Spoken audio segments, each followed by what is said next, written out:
Hey y'all, welcome to The Writers Co-op, a business podcast for freelance writers everywhere. We are your co-hosts. I'm Wudan Gan. And I'm Jenni Gritters. This week on the show, we're talking about the issue that sparked our interest in starting a podcast in the first place, getting paid. Many people we polled on what to name this podcast were very in favor of calling it F You Pay Me.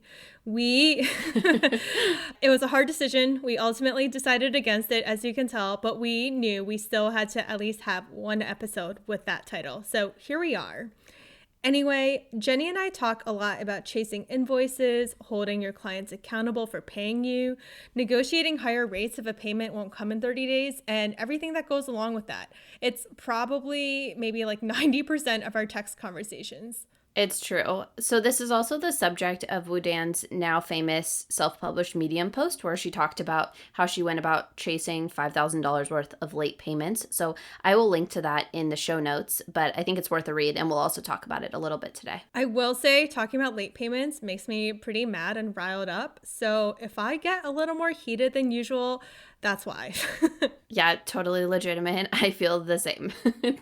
And I would say, like, my story of not getting paid on time that I wrote about, honestly, every freelancer has probably faced that at some point or another. So we have a lot to say about this. In this episode, we're going to try to offer tips and solutions for protecting yourself from late payments, as well as ways to chase down late payments if you haven't seen a paycheck yet and you know it's owed to you. But before we do all of that pragmatic stuff, let's jump into story time, which seems to be how we're beginning all of our podcast episodes these days, I guess. So, Wudan, tell me a story about not getting paid and what you did about it. Sure. Okay. So this story happened last May. I went on vacation for 2 weeks and came back expecting to be paid about $5,000 in total from 3 separate clients. As a freelancer, nothing is more panic-inducing than not working for 2 weeks, spending money because vacation, and then coming home to a decent amount of money just missing. Financial panic is the worst, and the added injustice of that, it sucks. So what did you do? Well, it was surprising to me. Like, I was really shocked that I hadn't been paid on time. Here's why. One of them was a client I've worked with before who's managed to pay me on time. A second had been very good at paying on time in previous recent months. And a third also seemed to be able to pay their freelancers on time. So first I was pissed, rightfully so, I suppose. And I emailed everyone very, very diplomatically asking when to expect my payments because they were now past due. And I got lots of wishy-washy responses, none of which told me when I would be paid. Every late payment with each client played out a little differently, but I was so fed up about spending so much time following up on payments, so I ended up billing all of them a late fee. Yes, this is the thing that I feel like you're famous for. So tell me, how much was the late fee? 20% of what was owed. Some people thought this was too much, but in reality, it's not.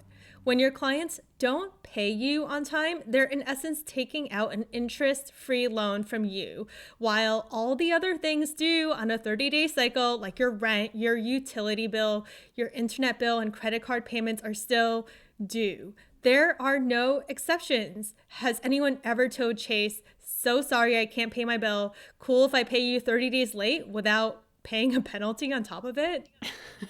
This is exactly why late payments are so maddening. Like, we're the ones footing that bill, right? We're the ones footing the interest. And we'll get into that math later because I actually think it really matters here. But it makes me so frustrated to hear you talk about this. It really sucks. Yeah. So in the end, all my clients tried to not pay my late fee or tried to talk me down from my 20% late fee. I did get paid eventually for both my assignments and the late fees. It was pretty painful, but it was over. I mean, from this story, I want to say the first thing in terms of advice is that if you're getting paid late often, the problem probably is not you. Yeah, this is a huge issue that you're pretty much guaranteed to face when you're a freelancer, I think. And real talk, like, it just sucks. In many professions, you get paid before you do the work, or at least like right after you've turned something in, or maybe half up front and half after you've submitted the final product, but that's not the case for us. Yeah, some designers who read my late payment post messaged me to say that they usually use that pay structure for like half up front and half later. Yeah, a lot of of my non-writer friends are consistently astonished when I tell them that I filed a story and I probably won't get paid for it for 45 days.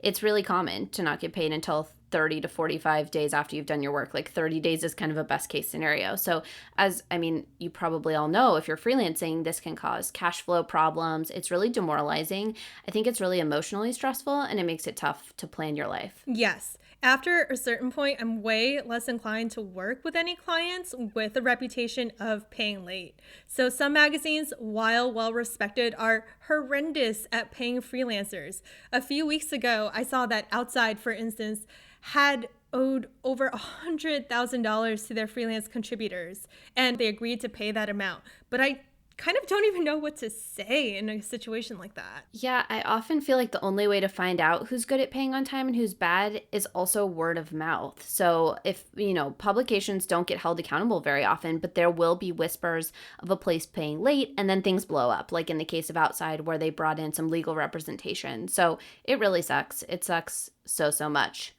I think the big question here is, how do we protect ourselves and how do we go about chasing down these payments in a way that doesn't put all the pressure on us? So the first thing we should probably talk about is actually contracts. And if you haven't listened to our contracts episode, that's episode 4 in this first season, it's worth going back to that because we do talk a little bit about that there. But your contract is really what's going to give you the power to argue with a publisher if you're not getting paid on time. Wudan, tell me, what are a few payment-related things that you like to build into your contracts or look for? The one thing that's very specific to late payments is how many days a client has to pay you once you've invoiced. So I try to get my contracts to say that I will invoice, and then net 30 days after you've received my invoice, you will pay me. Another thing that's kind of relevant is asking for payment on acceptance rather than publication, because you want to start that 30-day clock as soon as possible. And a magazine or newspaper can hold a story for weeks. And if your contract says you're paid on publication, that kind of really screws you over. Yeah, I think some clients don't want to agree to changing their payment schedules, like they have this set net 30, net 45, but talking to them about getting paid upon acceptance or starting that clock more quickly is a really good place to start with negotiation. So, for example, I have a publisher I work for that is connected to a university, and they pay me 35 to 40 days, 45 often, days after I've submitted my draft to them. That's a company policy. It's not something they're willing to change, but I can get them to start that 35 days from the time I submit my initial first draft and have it approved versus when the story publishes. It cuts down on the time by at least 2 weeks, which is really helpful since I definitely don't have control over how long it takes the editors to get through my piece. Wudan, I know you also have some strategies for upping your rate if a publication doesn't want to pay you in 30 days, right? Yeah, I've gotten a little creative. One client I worked with last year had a net 90 clause that they just couldn't take out. And I knew it wasn't about the publisher, but the institution that they were a part of that would ultimately be paying me. So I asked something pretty gutsy. I asked if they could add compounded interest to my story fee. This would, in essence, build in any interest that they would owe me if they actually paid within 90 days. So let me back up a second. I used to tutor college level math and also test prep math, so I love this stuff. Compounded interest means that every month or week or whatever time frame, somebody would pay you a fee that's on top of the updated fee, not the original fee. So if a story is $1,000, 10% of that after the first month would raise it to $1,100. If the client pays in net 60, you could arguably negotiate for $1,210, etc. I've asked for interest on the fee for any clients with contracts that can't budge if their payment terms exceed net 30. And I've gotten this to work for quite a few clients who can't change them because of institutional or client rules. I think that's super smart because it does cover, you think about if you can't pay your rent, you're going to have to pay interest. It's actually asking them to foot that bill for you. So I really love that. Tell me about your experience with asking for partial payment up front. I know you've done that a few times. What's it been like? Well, it's interesting to think about partial payment and late payment because as a freelancer, I think it's better to be paid for something rather than nothing. So asking for partial payment is not how most outlets traditionally work. So my experience has really varied. I can talk about a few things that have worked. Yeah, let's do that. So I've gotten one client to give me money on commission, sort of. Like I was about to embark on a 3-week-long reporting trip to do a story for them. I asked if they could pay the kill fee as an advance. This was kind of sneaky. I had an exchange on Twitter with their editor-in-chief who used to freelance about this. And he was basically like, we don't do this as a rule, but if you ask, we definitely can. So you bet I asked. Of course you did. I think that's really smart, though. They're going to have to pay you the kill fee anyway, so maybe they can give it to you to help you pay some of your reporting bills. Yeah, certainly. What I've gotten a lot more success with is getting clients to pay a partial payment. That means I'll get a partial payment when I submit a first draft. It's also just better than nothing. Jenni, what about you? Have you negotiated for partial payments, advances, whatever you want to call them? Yeah, I actually have a sort of rough story about this. I got burned the first time I tried to do it. So I was in the running to take on a $10,000 project. It was really interesting, and they brought me in for a long chat. I had made a proposal. I was pretty far down the pipeline of talking to them about this project. And I asked for one very specific thing, which was half of the payment halfway through the project and the other half upon the submission of the final pieces of the project. It was for a brand. I knew they were going to have a lot of edit cycles. Like, it was going to take a really long time. The project was supposed to last 6 months. So being out $10,000 for 6 months was really tough. So I asked for, half the payment halfway through, half the payment upon deliverables. They gave the project to another freelancer who had a, quote, more flexible payment mindset. Literally, that's what they said to me in the email. So I know firsthand that pushing back on payment schedules can be risky. And the other thing is, though, I heard from someone down the line that the project ended up being really miserable, that they didn't value their freelancers. They didn't really understand what it was like to work with a freelancer, expected them, all the people working on the project, to really work with all the full-time employees on their schedules. So while I'm still a little bitter, I like to think that their response to my negotiation was actually a pretty clear red flag, and I might have been dragged in to do a lot more work than I was getting paid for. Yeah, I think negotiating for things like that can really show a client's true colors, if you will. Mm-hmm.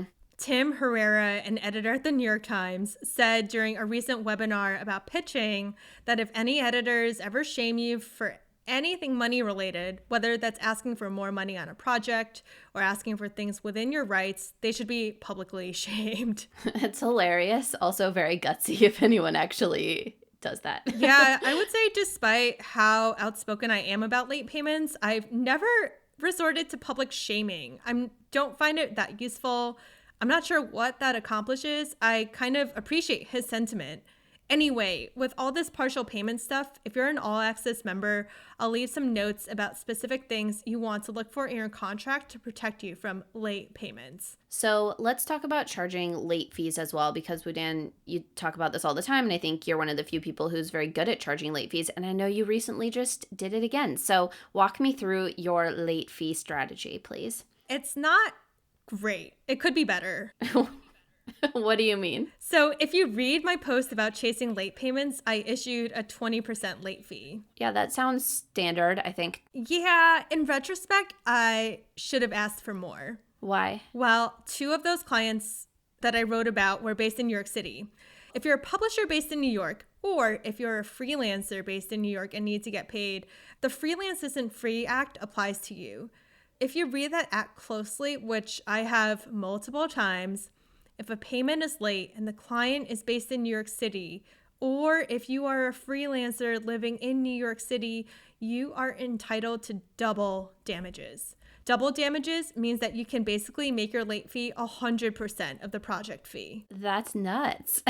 Yeah, that's last year what I only the charged legalese 20%. So I actually think it is helpful to talk through the math here, because we alluded to this before, but a client not paying you is basically forcing you to take on the interest during the time that you're waiting. And I would imagine that's why you can charge double damages, and it's also why you would charge a late fee, because you're asking them to pay for that financial burden that you are currently shouldering. Yes, and you're also billing for the time that you're taking to follow up with them, which means looking at your contract. What does it say? Looking up something like the Freelance Isn't Free Act, going back into your invoices and figuring out what's 20% of that, the emotional labor of writing an email. There's a lot. involved. Totally. I tracked my hours one week when I was chasing down payments, and it was a solid like 5 to 7 hours in my week, right? It's not a small amount of time.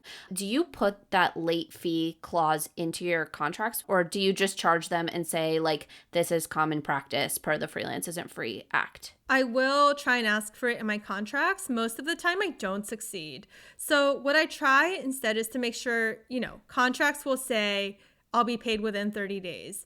And usually they'll be okay with adding that if that's not already in there.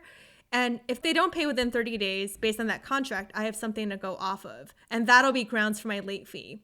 Also, when I file my invoices, I always include a line about late fee for late payments. And if a client who's based in New York City doesn't stipulate net 30 in their contracts, it automatically goes to net 30 because remember, they're based in New York City and therefore subject to the Freelance Isn't Free Act. By the way, we're going to include a template in the All Access portal that gives you language for filing a late fee. Because we know this can be scary, and having pre-written language helps when you need to push for the payment you deserve. Jenni, have you ever issued a late fee? And if so, how did it go? Yes. So I got it into a contract with a new client, and they ended up owing me about $50 extra on a $300 payment because they were late. So it wasn't huge. The late fee wasn't really that significant for a big company, but the language, and I looked it up before this chat, was the language in the contract said the client will incur a fee of 2% of the total fee per day, in addition to the initial fee, after 35 days have passed from the initial invoice submission. So they were supposed to pay me within 30 days. But after 35 days, so I actually gave them a 5-day buffer for, to be nice, then they would be responsible for a 2% fee per day. And at 40 plus days out from my invoice, they still had not paid me. So they were extremely upset about the late fee. They did end up paying me, but they also told me that it was not going to work out to work with me again because it was egregious that they had to pay me extra. I also didn't really want to work with them because the process of getting paid for such a small amount was like not worth my time. And that clause definitely held them accountable, but it also ruined a relationship. And I think this is one thing people get scared of when we talk about this. Like if we push back for regular on-time payments, what if we don't get future work from that person? So did you end up working with the publications again, the ones you wrote about who you charged a late fee? Well, first of all, I just want to say with that client you talked about, Jenni, that's insane that they were contractually, legally obliged to pay you, and yet they put that on you and was like, you're being difficult. Yeah, I know. Like I said, it just made it very clear that I didn't want to work with them again. But I also think like I'm very much a people pleaser by nature. So pushing back like this has been a very good exercise for me in thinking of this as a business practice, right? Like you said, legally, they are obligated to pay me. But tell me about, have you ever broken relationships with people because of doing this? Yeah, I mean, to answer your question, I now refuse to work with publishers and clients who can't pay me on time. So the clients that I wrote about, I haven't worked with them over the past year. I don't know. There's just really not a great excuse to not pay your contractors on time. I mean, from a business perspective, it's insanely exploitative. It's just a crappy way to treat any other human. So many publications are super reliant on freelancers because they don't want to spend more money on staffers with benefits as all of that. So yes, pay your freelancers on time. For me, it's really down to a matter of principles. Yeah, I think, it's just really important to work with clients who value you. And from my perspective, a publication that has a track record of always paying late, that's like a part of their business model, right? They want to have more cash that they can float for something else versus paying you. And once I think about it like that, I feel like I don't want to hitch my wagon to that train, right? So I know that it's really a privileged sentiment, though, to be able to say no to work. But I also think saying no to working with a client who doesn't pay you on time is just from a business standpoint, like really necessary, like we've talked about for unpaid time, but also so you're not footing the bill for the interest that is occurring while they're not paying you. Right. Your business is going to do better with a steady income stream, and you'll be able to work more efficiently if you aren't always chasing invoices. Yes, I agree. So do you have any strategies for invoice chasing that you like to use? Yeah, well, when I chased down my own invoices, I was basically following up every single week. I really did not care if I was being annoying. I needed my money. I deserved to get paid. I sent my deliverables in on time according to the contract that was in place. and I needed to get paid within whatever pay schedule was set forward. Yeah, there's nothing I hate more than sending those just reminding you to pay me emails. Like, I just feel needy and gross, and I don't know if I should be really aggressive or try to be nice. Like, it just pisses me off. And just to say it, like, I know it's not usually the editor who's at fault. It's usually a system that they're working in that is allowing you to, not get paid, but they're the ones you have to bother. So it's just awful. But I have switched to using QuickBooks to remind my clients now. So I use like a basic QuickBooks online. I can include a link to that in the show notes as well. But I am not the one sending the invoice anymore. I mean, I am, but it comes through QuickBooks. And so it kind of professionally says, F you, pay me right now, right? It also lets me know when an invoice is due, so I don't have to track that, which is another bit of unpaid time, right? I don't have to write on my calendar when something would hit 30 days. So that helps a lot for me. Yeah, that's interesting. And I would say that like when I'm following up on late payments, it's not usually with my editor. Like I hate bothering my editor when it's not their fault that I'm getting paid late. Agreed. Unless it actually is, and they just like forgot to forward my invoice or something. I'm usually dealing with somebody at accounts payable. But you're right, Jenny. And I think QuickBooks is nice in that way to have a reminder. I put all my due invoices in my calendar and set it as a reminder to follow up. But because it took me so much time to chase down those payments, I actually hired an assistant. She looks at all my payments, and if anything's 30 days away from being due, she'll follow up for me. That's so nice. I get a little bit envious when you talk about your assistant. I've been thinking a lot about getting one for myself in the coming months. It's a really good idea. Yeah, it's a good setup. I highly recommend if anyone is able to do this. I think for her, it's not emotionally loaded for her to ask for money because it's not her money. Like I am paying her to do my emotional labor, and I realize it's such a big privilege to be able to outsource that, but it's been a really great investment and I don't regret it at all. I love that you do that. So we're going to include as well another template in the All Access portal with a follow-up note on payment. It's going to allow you to just copy and paste that language into your email, which should reduce the emotional labor just a bit if you need to chase down a payment. I have another sneaky tip. I love it. Tell me. Okay. Not everyone can afford to hire an assistant. Like, I think that's pretty obvious. For a long time, I didn't either. One thing that you can do for free is create another email account. It's like your name bookkeeper or whatever, and just start sending all your invoices from that and pretend somebody else runs that bookkeeper email, and like you don't have to sign it off in any way. Like when I send my invoices, I say like invoice for Wudan Yan, like on this date.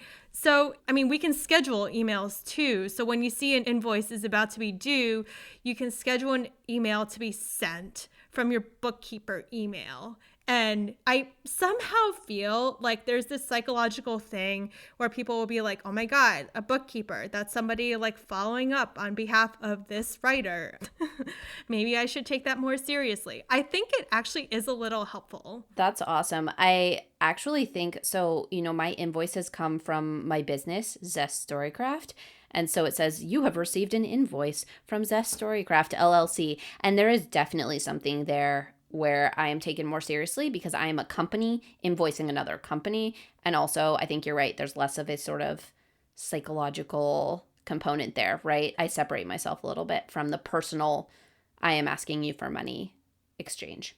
Okay, so moving along, Wudan, what do you recommend that people do if they are owed like a really big sum of money and it's been a couple months past when that payment was due? So not just a little bit overdue, but like way, way overdue. What is your advice? 2 months is really pushing it. Honestly, once the client is late and non-compliant within paying the fee, when you go and remind them is a good time to be like, hey, my contract specified net 30 payment. If you can't pay me as soon as possible, I will have to charge a late fee. If they won't budge on the late fee, like some of my clients from last year, I would recommend finding an attorney. Have you done that? I have. How I did it was that a colleague recommended an attorney who could basically write a demand letter for me pro bono. That was great because lawyers can be insanely expensive, and I felt like that demand letter would basically do the trick. I think another thing writers can do is to join a union for some form of representation. Or if many writers who have worked with one client have faced the same thing, that union usually has legal representation on, who can help demand this money. Yeah, a union is a really interesting option here. We mentioned outside at the beginning, and a union is actually, that's how they sent a letter to get paid. So the IWW Freelance Journalists Union, that's the group that filed the letter for outside. There are several other unions. So there's the Freelancers Union, which is open to a lot of different creatives. And there's also the National Writers Union. And the way this works is you pay dues based on how much you make every year, and then you get access to various resources, one of which is often legal representation. So the NWU has legal resources, like they will help you write letters or organize group grievances, which is great. If there's a publication that's not paying everyone, like you can gather together and sort of try to push forward collective action. And they'll even help you go to court if you need to. The Freelancers Union, as far as I'm aware, doesn't have direct legal representation, but they do a lot of events, which I know is not applicable right now, but they may have some online events. And you can often speak to a lawyer during these events, which can be really helpful. Yeah, unions are great. If you're chasing a payment that's just not coming in, it's really worth seeing if other people are having the same problem, so talk to your colleagues. And if they are, consider getting union help. Having representation is really helpful versus just trying to deal with it on your own, and it can be worth the price of the dues. Plus, unions often have lots of other good resources too. Yeah, I think the big takeaway here is you're not alone if you're struggling to get paid on time, and it's not your fault. Like, this is happening to everyone. It's a really rough part of this industry, and honestly, it should be better. But it's not your fault. It sucks. Repeat that to yourself like 10 times over. Also, again, you can protect yourself by reading your contract, adding the terms that you want for payment, and also negotiating payment upon acceptance rather than publication. And if the timeline is too long for payment, see if you can negotiate for a higher rate. And this is important. I think it's really good to find a way to limit the emotional labor and unpaid time of invoice chasing, whether that means using a platform like I do, like QuickBooks, or hiring an assistant like Wudan if you're able. It's not actually that expensive to do that, to have someone help you for, 5-10 hours a month. So be kind to yourself and remember that chasing money is actually really emotionally exhausting. And if worst comes to worst, seek out legal representation. Get someone professional to help you or to at least send a letter on your behalf. Join a union. Also, I think it's worth saying asking to get paid on time should not lose you a gig, but it might. I have a few stories to attest to that, right? So pressing a client for payment can break down a relationship, but it's worth asking if you want to be in that relationship in the first place.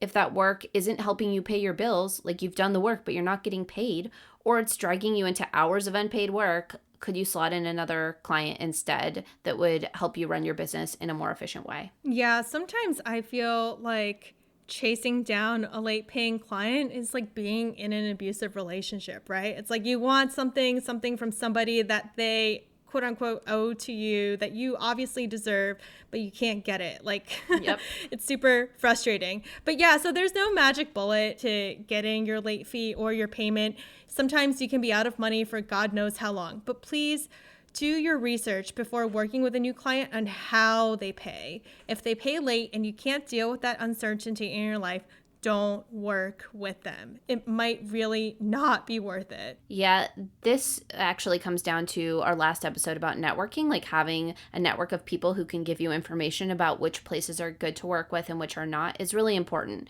because the best way to avoid a late payment is to not work with a client who is a chronic late payer. Don't perpetuate the late payment engine. Don't support clients who can't pay their people on time. Again, it's really a matter of principle, and the more people who stand up like this, the better we will all be. Yeah, I agree. I think that's the note that we should really end on. I think we all need to take a stand on this so it will become less of an issue industry-wide or an issue at all. Like, I know a lot of people have come to me over the year or so and asked for advice or have really applauded me for taking a stand, but I don't even want that. I'm like, everyone should be doing this. Like, everyone who files a late fee is super brave and they are not feeding that late payment engine. But it's hard. It's hard to ask for payment, let alone late payment. And again, I feel this industry sometimes reeks of the sentiment that Money is awkward to talk about, which is crazy because we are running businesses. But standing up for yourself and being confident about what you're worth is everything in this business. It's a business. Say it out loud to yourself like 20 times. You are running a business.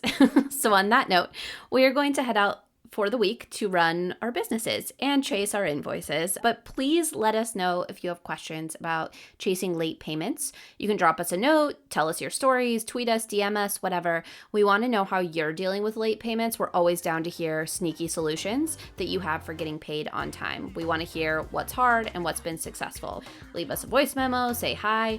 We will be on the internet. See you on the internet, Jenny. Bye, Wudan. Season 1 of the Writers Co-op is made possible by a grant from the National Association of Science Writers. The Writers Co-op is hosted by me, Jenny Gritters, and Wudan Yan, and produced by Susan Vallet.